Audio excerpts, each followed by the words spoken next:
te voilà, bonjour. Oh, bonjour, content de te savoir de retour avec nous.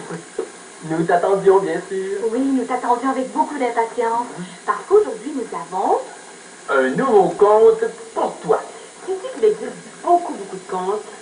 Nous ne les connaissons pas tous, mais avec un livre, nous pouvons en découvrir de nouveaux. C'est pour ça que les livres sont très précieux. Sans les livres, nous pourrions oublier les contes. Par exemple, sans les livres de contes, plus personne ne se souviendrait de l'histoire de... La petite table... L'âne et le bâton. Eh oui, c'est ça. Notre nouveau conte s'intitule La petite table, l'âne et le bâton. Un conte extraordinaire. As-tu le goût de l'entendre? Alors installe-toi confortablement et ouvre grand tes yeux. Et écoute bien le début de l'histoire de... La petite table, l'âne et le bâton. Il était une fois, dans un pays très lointain, une femme qui n'avait plus personne au monde sauf un fils, nommé Alexandro. Ils étaient très pauvres, et la mère d'Alexandro était très fatiguée. Pour aider sa mère, Alexandro faisait le ménage et s'occupait de leur seule richesse, une chèvre appelée Blanchette. Mais un jour, qu'est-ce qu'Alexandro découvre?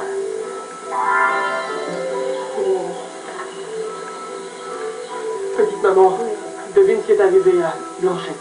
Notre chèvre s'est enfuie. Non, elle est toujours là, mais regarde. Pas une goutte de lait. La chèvre refuse de se laisser traire. Pas du tout. Blanchette se laisse traire bien docilement, c'est une très bonne chèvre. Mais elle n'a plus une goutte de lait. Blanchette, la chèvre, n'a plus de lait. Elle est devenue trop vieille. Elle est vide comme mon sou. Nous n'aurons plus jamais de lait de notre chèvre. Elle a été très bonne et très généreuse. Elle nous a nourris pendant longtemps. Ouais. Trop longtemps sans doute. Brave Blanchette. Qu'allons-nous faire plus de lait? Avec le lait de Blanchette, nous pouvions faire du fromage. Plus de lait, plus de fromage. Qu'allons-nous manger? Plus de fromage, ça veut dire que nous n'aurons plus de tout pour acheter à manger. Alexandro, il faut que tu te trouves un travail. Je veux bien gagner notre vie.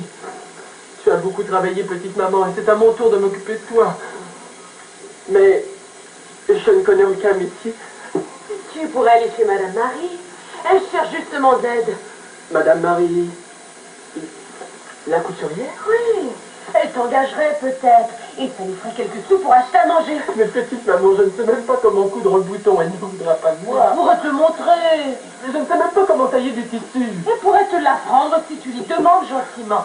Tu es un bon garçon, dévoué, travailleur. Petite maman, ce n'est pas un métier pour moi. Mais Alexandro, tous les métiers sont bons quand on veut gagner sa vie. La couture. Mes amis vont rire de moi quand ils apprendront que je veux devenir un couturier. Retire l'aiguille. Couturier, moi. Le rire n'a jamais fait de mal à personne. Laisse rire tes amis un peu. Et puis demande-leur d'où viennent les vêtements qu'ils portent. Ce sera ton tour de rire. En cousant et faisant des vêtements, on peut gagner de l'argent pour soi et pour toute sa famille. Tu as raison, petite maman. L'important, c'est que nous puissions manger à notre faim. Je vais demander à Madame Marie de m'engager et de me faire travailler pour elle. Tu es un bon fils. Je vais préparer tes affaires. Dans une semaine, je te rapporterai mon salaire et nous ferons un repas digne d'un roi. Tu ferais mieux de commencer par travailler avant de te mettre à rêver. Je suis certain qu'elle m'engagera. Je lui expliquerai ce qui nous arrive, je serai un bon travailleur.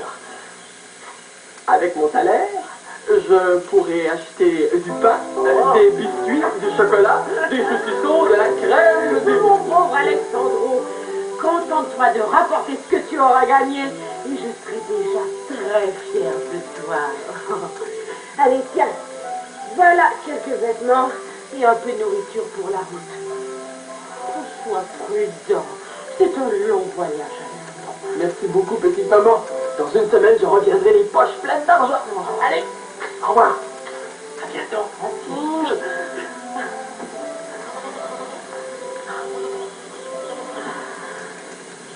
Mon pauvre petit, il s'imagine qu'il deviendra riche en une seule semaine de travail. Moi, j'ai travaillé toute ma vie. Et il ne me reste plus qu'une petite chèvre qui n'est même plus capable de me donner une seule petite goutte de lait. Heureusement que j'ai mon Alexandro. Ah, un si brave garçon. Après avoir quitté sa mère, Alexandro marche pendant toute une longue journée avant d'arriver à l'atelier de couture de Madame Marie. Il explique à Madame Marie qu'il veut apprendre le métier de couturier pour gagner sa vie et aider sa mère. Madame Marie décide de l'engager. Heureux, Alexandro se met au travail avec entrain. Mais le métier de couturier n'est pas un métier aussi facile qu'on le pense.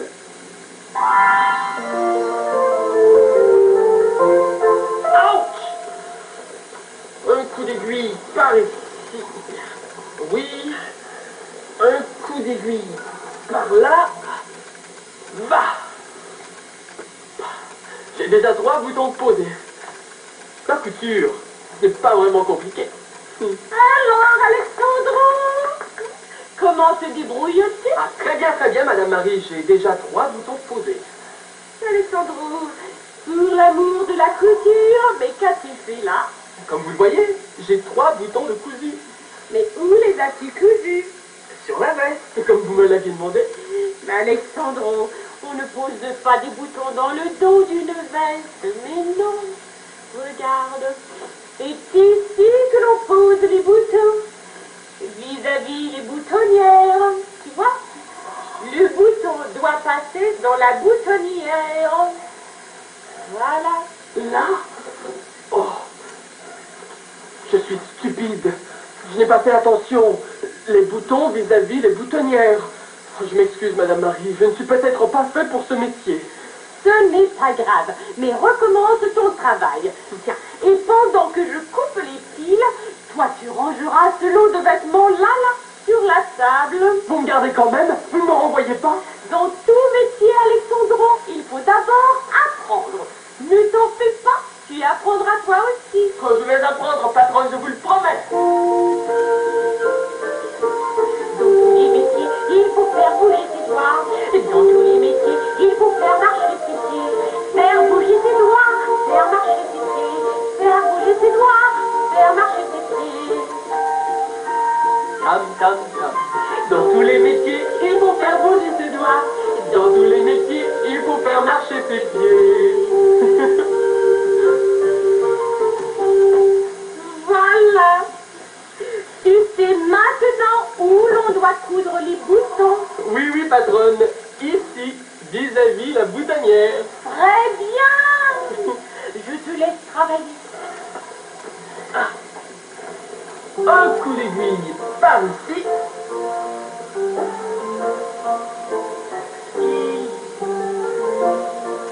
Oui. Et un coup d'aiguille par là, comme une toupie. Voilà. Heureusement que j'ai une bonne patronne. A-t-on déjà vu quelqu'un d'assez idiot pour coudre des boutons dans le dos? Il n'y a que moi pour faire une chose pareille. Mais j'apprends, et un jour, je serai le meilleur couturier en ville.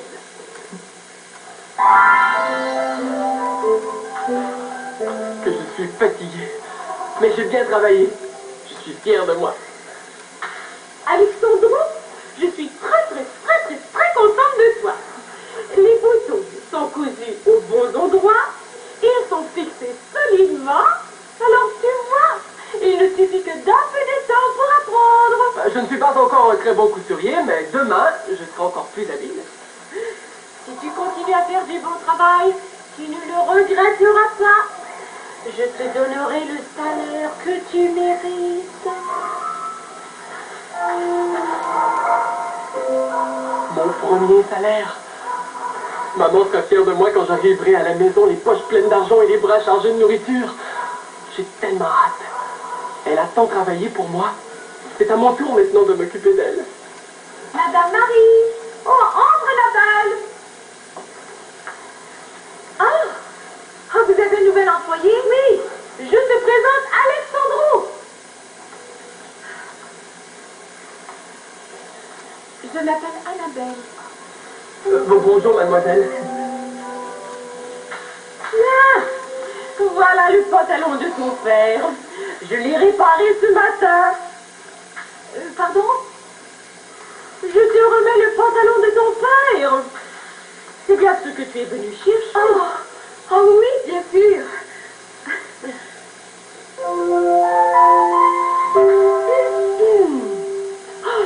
Oh, j'ai oublié de vous payer, excusez-moi. Voilà. J'espère que ton père sera satisfait. Madame Marie est une très bonne couturière. Votre père sera satisfait, j'en suis certain. Ah oui, il n'y a pas de doute. Eh bien, Alexandro, notre journée de travail est terminée, alors tu peux ranger ton balai. Eh bien, moi, je vais me reposer un peu. Alors, profitez-en pour faire connaissance. Au revoir, Annabelle. Mes amitiés à ton père. Au revoir, Madame Marie. Tu demeures...